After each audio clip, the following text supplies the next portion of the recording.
Bonjour à tous. Airtable est l'un des outils les plus populaires dans la communauté no-code. L'un de ses gros points faibles a toujours été l'absence d'interface pour créer des dashboards ou des espaces utilisateurs. Ceci fait partie du passé puisqu'hier, Airtable a sorti Interface. Alors, est-ce que l'outil tient ses promesses? Est-ce que la prise en main est intuitive? Est-ce que les fournisseurs de solutions comme Stacker, Softer et Retool ont du souci à se faire? Quels sont les usages pour ces outils? Quelles sont les limites? C'est ce qu'on va voir dans cette vidéo. C'est parti!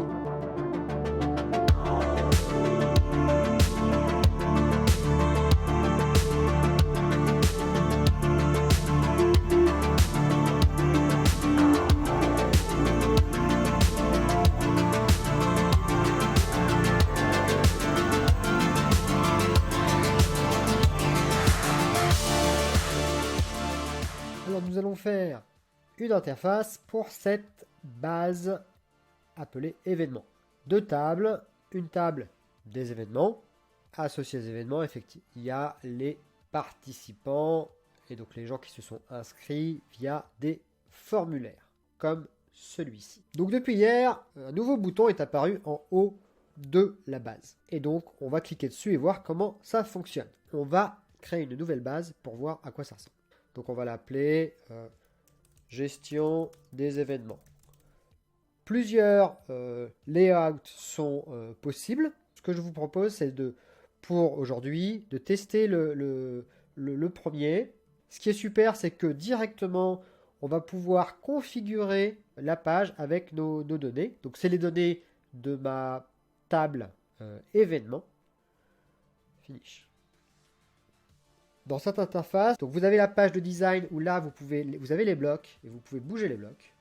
On voit qu'on peut bouger, on peut changer la taille des blocs et que par bloc on a un ensemble d'options à chaque fois spécifiques au bloc. L'ensemble des éléments qui sont dans la show ici sont reliés aux éléments de barre de recherche. Et donc quand je vais cliquer sur un autre élément, ça va aller chercher la photo en question. Donc là, par exemple, pour le webinaire WOOS, on a, on peut dire si c'est éditable ou non. Je peux afficher ou non le label, ça c'est intéressant. Et là, on a la partie qui va nous servir. En rajoutant dans les éléments, je peux rajouter des éléments. Donc le nom, il est noté, il est ici. On peut intégrer directement des éléments liés. Par exemple, les inscrits. Et ces inscrits, on peut les formaliser de diverses façons. On peut afficher simplement la table. Et cette liste, elle sera spécifique à l'événement. Si je change d'événement, vous allez voir, la liste, elle va changer. Et tout change. On peut aussi créer des chiffres, par exemple. On peut, dans la page, faire des roll-up et des look-up et du calcul sur les éléments d'une table liée. Par exemple ici, ça, c'est le nombre d'inscrits. Maintenant, dans ma table des événements, je n'ai plus tant besoin d'aller créer des roll-up et des look-up dans le dashboard. Je peux afficher ces éléments de façon plus jolie. Si je clique là, en termes de rendu, on se rend compte que c'est quand même plus sympa le côté comme ça que le côté juste affichage avec un chiffre. Qu'est-ce qu'on pourrait mettre aussi? Le nombre d'inscrits par date. Voilà. Donc, vous voyez l'évolution des inscriptions dans le temps. On peut y mettre un titre. Donc voilà. On a quelque chose de sympa. On va le mettre en preview et on va voir ce qui se passe. Voilà, donc il est en preview. Je peux changer le statut. Si je change le statut ici à annuler, et ben ça devient annulé. J'ai mes inscrits que je peux garder. Voilà. Et par exemple, si je passe de là à mon ancien événement que j'avais organisé en janvier, vous allez voir que les données bougent tout de suite. Donc le listing, les dates, le nombre d'inscrits, la fiche. On pourrait avoir un descriptif pareil. Ça, c'est un point important. Dans ce cadre-là, ça devient beaucoup plus sympathique d'écrire. Donc voilà, et maintenant on va faire Publish.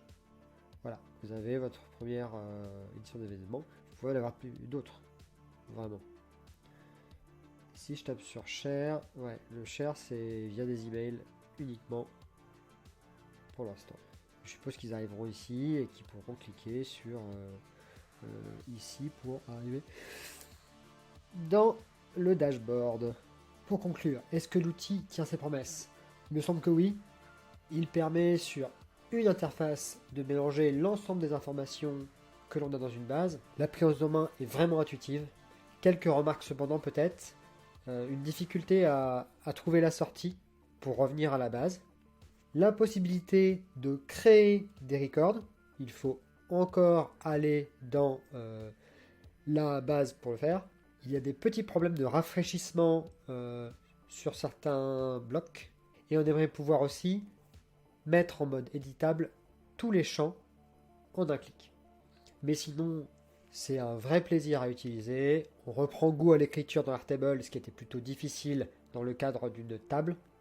On peut aussi écrire les procédures au sein même des dashboards, ce qui est un gros plus.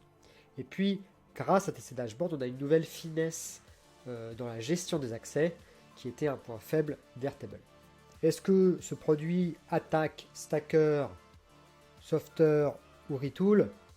Il les titille, mais on n'est pas encore au niveau d'un vrai portail ou d'un outil low-code puissant comme Retool. Salut!